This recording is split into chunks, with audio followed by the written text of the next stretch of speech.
Alors, on a vu jusqu'à maintenant qu'est-ce qui se passait si de la lumière cohérente passait à travers deux fentes, dans l'expérience de Young, par exemple, et qu'est-ce qui se passait si la lumière passait à travers un réseau de plusieurs fentes rapprochées les unes des autres, donc un réseau. Qu'est-ce qui se passe si la lumière passe à travers une seule fente, mais qui est très étroite? Donc, on n'a pas encore parlé du phénomène de diffraction proprement dit, et en réalité, à chaque fois qu'il y avait les deux autres patrons dont on a parlé, il y avait aussi de la diffraction. S'il n'y avait pas de diffraction à travers chacune des fentes, la lumière continuerait en ligne droite, agirait pas comme une nouvelle source ponctuelle pour s'en aller dans toutes les directions. Donc, là, on va se concentrer sur ce qui se passe quand il y a une seule ouverture, un seul obstacle. Ça donnerait la même chose finalement, mais une seule ouverture. Et donc, voyez ici ce qu'on observe à l'écran. S'il y a une seule ouverture, tout de suite, on remarque que, contrairement au réseau, ce ne sont pas des points lumineux vraiment bien localisés. Puis ça ressemble un peu plus à ce qu'on avait pour l'interférence de Young, mais il y a une différence majeure. C'est que le maximum central n'a pas la même largeur que les autres maximums. Il est en réalité 2 fois plus large. Donc, on va voir tout ça, comment ça se fait. Donc, on voit ici une schématisation des ondes. Donc, qu'est-ce qui se passe avec les lignes de nœuds, tout ça. Fait qu'allons voir ça en détail. Donc, on a toujours dit depuis le début que pour que l'effet soit visible en optique ondulatoire, il faut que la taille des obstacles soit comparable à la taille de la longueur d'onde. Donc, si, évidemment, vous avez une seule ouverture, mais qu'elle est très, très large, vous observerez pas de diffraction. Ça va être complètement négligeable comme effet. Donc, la lumière qui va passer à travers la porte, par exemple, va pas produire d'effet de diffraction. C'est quand l'ouverture commence à être de taille comparable à la longueur d'onde qu'on commence à avoir de la diffraction. Et plus cette ouverture va être petite, plus il va y avoir de diffraction. C'est la même chose si au lieu d'être une ouverture, c'est un obstacle. Donc, quand la taille de l'obstacle commence à être comparable à la taille de la longueur d'onde, on se met à avoir de la diffraction. Donc, ça se passe comme si les ondes contournaient l'obstacle, finalement, quand celui-ci est de taille suffisamment petite. Donc, on va regarder en détail ce qui se passe quand il y a une ouverture qui est dans un seul sens. Donc, ici, on parle, quand on regarde ce patron-là, on voit le résultat d'une fente qui serait étroite dans ce sens-là. Okay? Donc, la fente serait étroite horizontalement, mais elle pourrait être très longue verticalement, et ça va donner un patron étendu horizontalement. Donc, la dimension dans laquelle la fente est étroite, c'est la dimension dans laquelle on va avoir un patron de diffraction. Si l'ouverture est à la fois étroite verticalement et horizontalement, vous allez voir apparaître des patrons de diffraction dans les deux directions. Mais ça devient d'un niveau de complexité un peu plus élevé que celui de notre cours. Donc, on va se concentrer en une dimension. Donc ici, vous avez la largeur de la fente. Remarquez qu'on n'utilise plus la lettre D, qui est la distance entre deux fentes. On utilise la lettre A pour l'ouverture, la largeur de l'ouverture. Par contre, la géométrie est très similaire à ce qu'on avait pour l'interférence de Young. C'est juste qu'au lieu de regarder les deux rayons là ici qui partent d'une fente et de l'autre, mais on regarde les deux rayons qui partent d'en haut de la fente et du bas de la fente. Donc, les deux sont distants d'une distance A. Et à ce moment-là, toute la géométrie est la même. Donc, on va avoir le même genre d'équation. On refera pas toute la preuve géométrique, sauf qu'on remplace le D pour un A, tout simplement. Donc, on est encore dans la situation où A est beaucoup plus petit que L. De toute façon, on vient de le dire, la taille de l'ouverture doit être très petite. Donc, on prend pour acquis que la distance jusqu'à l'écran, elle, est beaucoup plus grande que la longueur d'onde, donc beaucoup plus grande que A.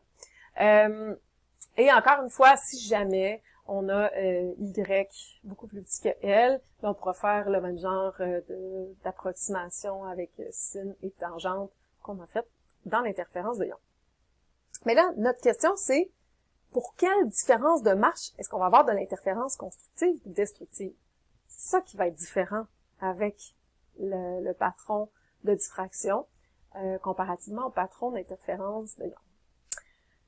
La démonstration, si vous avez essayé de la lire dans le manuel, en fait, je vous conseille, si c'est pas le cas, de peut-être faire pause puis aller essayer de la lire dans le manuel, puis de revenir à la vidéo. Mais c'est parce que c'est un petit peu plus compliqué à comprendre que pour l'interférence de Young. Donc, je prends le temps de faire cette démonstration-là. J'ai fait des petites annotations en espérant que ça va vous aider. Bon, au centre de l'écran, pas de problème. Si on s'imagine que, dans le fond, le front d'onde qui arrive là, c'est comme si on avait une infinité de petites sources ponctuelles de lumière. Okay? On n'en a pas dessiné une infinité, on en a dessiné 12. On aurait pu en dessiner 20, on aurait pu en dessiner 100, on aurait pu en dessiner 1000. À 12, ça permet de comprendre la division par paquet de 2 qu'on va faire après. Okay? Donc, prenons pour acquis que la lumière qui arrive, c'est une infinité de sources, puis modélisons-le avec 12 sources individuelles. Donc, on a nos 12 sources de lumière. Si on s'intéresse à la lumière qui part de là et qui se rend au centre de l'écran, tout le monde a parcouru la même distance, les rayons arrivent parallèles. Souvenez-vous que ce que vous voyez à gauche, là, c'est très petit comparativement à la distance à parcourir. Donc, on va avoir une différence de marche nulle au point C et ça va être un maximum d'intensité lumineuse. Jusque-là, il n'y a pas de mystère, c'est ça à quoi on s'attend. Là où c'est différent, donc ici, ils se renforcent toutes mutuellement. Là où c'est différent, c'est quand on se demande est-ce qu'il se passe quelque chose de spécial quand la différence de marche est une demi-longueur d'onde? Et la réponse est non. Il se passe rien. Pourquoi? Parce que il y a certaines sources qui vont s'annuler. La première et la dernière vont avoir une différence de marche d'une demi-longueur d'onde, mais les autres sources lumineuses vont être ni complètement en phase, mais ni en annulation. Donc, on va juste avoir moins d'intensité lumineuse qu'au centre, mais rien de particulier ne se passe. Okay? Il faut aller à une différence de marche d'exactement une longueur d'onde pour qu'il se passe quelque chose de spécial avec le patron de diffraction. Donc, quand on est rendu à une différence de marche d'une longueur d'onde entre la source qui est en haut de la fente et la source qui est en bas de la fente, qu'est-ce que ça nous permet de faire? Ça nous permet en fait de séparer, peu importe le nombre de sources qu'on aurait utilisé pour modéliser la situation, de séparer ces sources-là en 2 paquets égaux.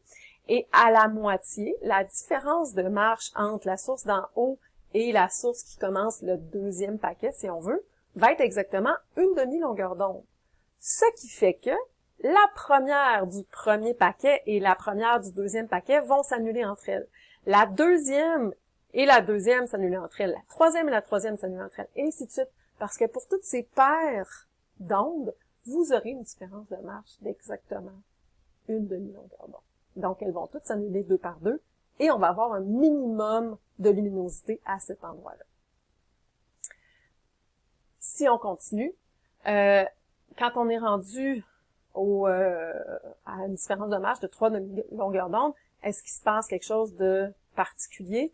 Encore une fois, la réponse est pas tant. Donc, pas tellement. C'est-à-dire qu'il y en a qui vont s'annuler 2 par 2. On peut encore, disons, faire des paquets, prendre les 2 tiers du nombre de sources, peu importe combien on en a choisi, et les séparer en 2 paquets qui vont tous s'annuler 2 par 2. Puis il reste le 3e tiers qui vont être ni complètement en phase, ni complètement en annulation, donc il va rester une certaine luminosité. En fait, si vous vouliez faire le calcul de à quel point il va avoir exactement le maximum de luminosité, ça serait même pas exactement. OK? Donc, retenez que oui, il va y avoir de la lumière là, mais le prochain point où il va vraiment se passer quelque chose de spécial, c'est quand on atteint une différence de marge de 2 longueurs d'onde, parce que là, on va pouvoir séparer notre paquet de sources d'onde en 2 et le reséparer en 2. Donc ici, on va avoir, dans le fond, ces 2 paquets d'ondes-là qui s'annulent 2 par 2, peu importe combien de sources vous les avez séparées. Ici, il nous en reste 3 par paquet, qui s'annulent 2 par 2. Et la deuxième partie aussi, les sources vont s'annuler 2 par 2, donc tout s'annule. Donc là, il se passe quelque chose de spécial. Et donc, pour la diffraction, c'est les minimums seulement qu'on va être capable de calculer. C'est toujours quand on a un nombre entier de longueurs d'onde qu'on peut faire cette opération de séparer ça en paquets 2 par 2 qui s'annulent. Donc, c'est ce qui est très, très différent avec l'interférence de Young. Pour la diffraction, ce sont les minimums de diffraction qu'on peut calculer.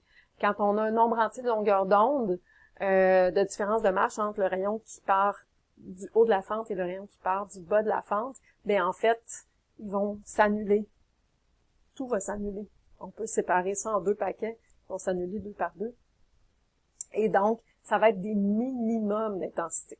Okay? Donc ça, c'est quand vous voyez les images comme ça, c'est des graphiques d'intensité lumineuse en fonction de la position. Alors que quand vous voyez ces graphiques-là, c'est plutôt une représentation schématique de ce qu'on verrait concrètement sur un écran. Donc là où c'est plus blanc, ben c'est plus lumineux, puis là où c'est plus noir, ben c'est plus sombre. Donc c'est un minimum finalement de luminosité. Fait qu'on voit que les minimums sont situés là où la différence de marche est un nombre entier de longueur d'onde. Et c'est pourquoi le maximum central est 2 fois plus large que dans l'interférence de Young. Parce que dans l'interférence de Young, quand on avait une différence de marche d'une demi-longueur d'onde, on avait déjà atteint notre minimum.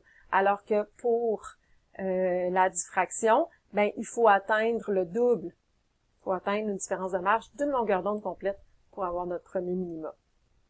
Ça va? Donc, le maximum central va être plus large. Il va mesurer finalement l'équivalent de ce qu'il faut en Y pour avoir une différence de marche égale à une longueur d'onde complète d'un côté puis une longueur d'onde complète de l'autre côté, versus une demi pour l'interférence de Young. Donc, faites très attention. La même équation, delta égale à m lambda, correspond à un maximum pour l'interférence de Young et un minimum pour la diffraction.